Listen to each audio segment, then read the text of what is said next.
दरम्यान निधी न खर्च करणाऱ्या बंडखोर खासदारांवरती टीकेचे बाण सुटले। निधी म्हणजे त्यांच्यासाठी ठेकेदारी असा राऊतांनी टोला लगावलाय। त्यांना वैयक्तिक निधी मिळत नव्हता असा वडेट्टीवारांनी निशाणा लगावलाय।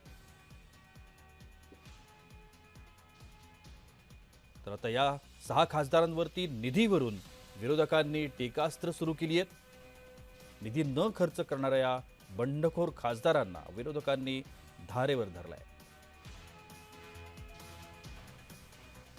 काय तुम्हाला निधीसाठी केले आकडे आले आहेत ना।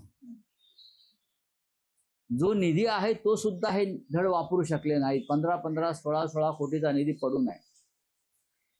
निधी हा विकास कामासाठी असतो ना, विकास निधी आहे ना। या नवीन पक्षात गटात गेल्यामुळे त्यांना निधी म्हणजे ठेकेदारी मिळणार। 200 कोटीची कामं मिळणार निधी म्हणून, 300 कोटी, आणि त्यातले 25% जे आहे थेट हे तुमच्या घरात जाणार। त्यांना निधी शासकीय मिळत होता, वैयक्तिक मिळत नव्हता। कदाचित असं त्यांचा बोलण्याचा रोख असावा।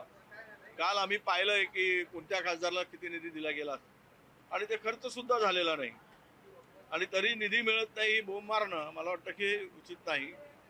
आता ऑपरेशन टायगर,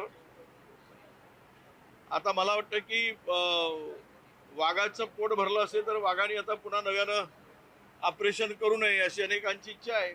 मी सांगतो, माझाही 2 वर्षाचा निधी अद्यापही मी खर्च केलेला नाहीये। 4थ्या वर्षी तो खर्च केला जाईल। प्रत्येक विधानसभेला 1-1, 2-2 करोडची रुपयाची कामं आम्हाला देता येतील। त्यामुळे सर्वत्र त्या विधानसभेत काम करता येतं। टेक्निकल गोष्टी आहेत। केवळ आकडा त्या ठिकाणी दिसतोय म्हणून टीका करणं योग्य नाही।